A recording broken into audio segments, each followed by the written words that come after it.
He loved his daughter very much and gave her many beautiful things.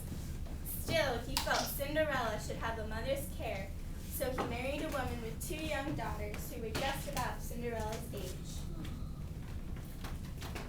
Sadly, the gentleman died soon after, and Cinderella discovered that her stepmother was a cold and cruel woman. As the years passed, Cinderella's stepmother spoiled her 2 daughters. Anastasia and Drusilla stepped in large, lovely bedrooms, but Cinderella was given a tiny room in the attic. And while her stepsisters lived like princesses, poor Cinderella was forced to do laundry, serve meals, and clean the house, just like a servant. Still, Cinderella remained kind and gentle. All of the animals loved her. She took special care of her dog Bruno and brushed her old horse each day. The birds sang to her, and the mice were always there to keep her company. She made tiny clothes for them and often rescued them from the claws of her stepmother's nasty cat, Lucifer. Good job. Early one morning, Cinderella sat at the window of her tiny bedroom and stared out at the castle in the distance. She dreamed of one day wearing a beautiful gown and dancing at a fancy ball. Someday, my dreams will come true. Cinderella said to herself. Suddenly, her stepmother called for her. Cinderella, kind stepmother. Cinderella answered. Meanwhile, the king had his own children. He wanted his son to marry right away, but the prince...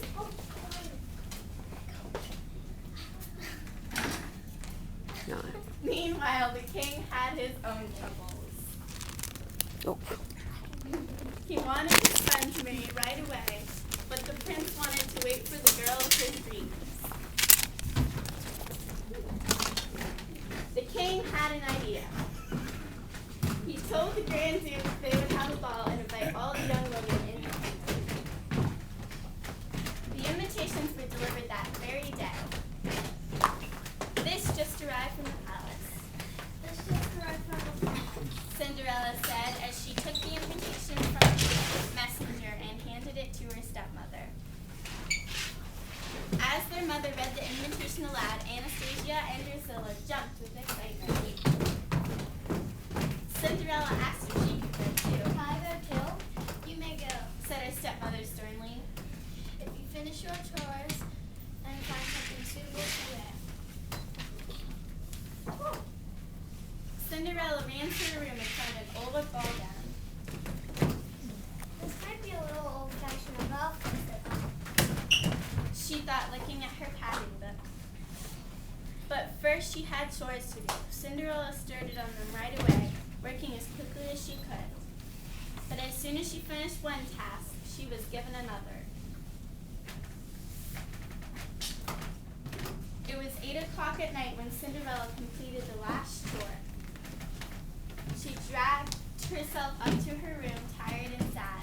There was no time left to finish her ball gown. As she entered her room, her animal friends opened her closet doors. There hung her ball gown, finished to look just like the one in the pattern book. Oh, thank you so much. Cinderella said. Cinderella dressed and hurried downstairs to join her stepsisters. But when they saw that she wore a sash and beads that had once belonged to them, Anastasia and Drusilla ripped the gown to shreds while their mother watched. Girls, that's enough. Said their mother once the gown was ripped beyond repair. Hurry along now. Hurry along. Goodbye, Cinderella. Sobbing, Cinderella ran to the garden. It's just no use, she cried. She thought her dreams would never come true. Suddenly the garden filled with light, and Cinderella looked up to see her fairy godmother. Come now, dry those tears. The kind fairy said. You can't go to the ball looking like that. With a wave of her wand, the fairy godmother turned a pumpkin into a glittering coach and the mice into horses. waved her wand again and changed the horse into a coachman and Bruno the dog into a footman. Last of all, she transformed Cinderella's rags into a lovely ball gown and put glass slippers on her tiny feet. It's like a dream. Cinderella turned around in her beautiful new gown.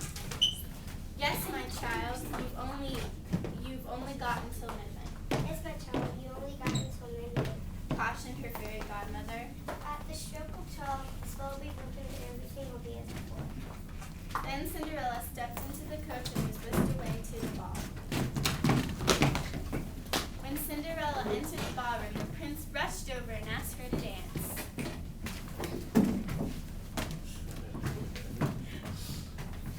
Cinderella smiled and took his hand, never guessing that he was the prince.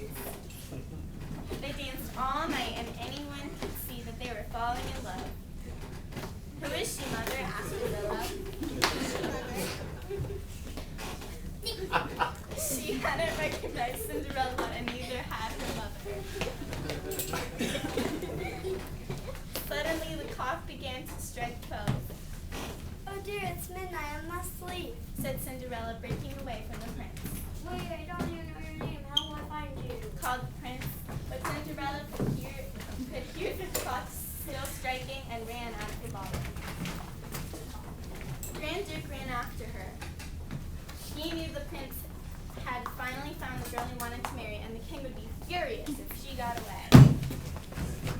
Racing down the stairs, Cinderella lost a glass slipper. The Grand Duke, a few steps behind, stopped to pick it up.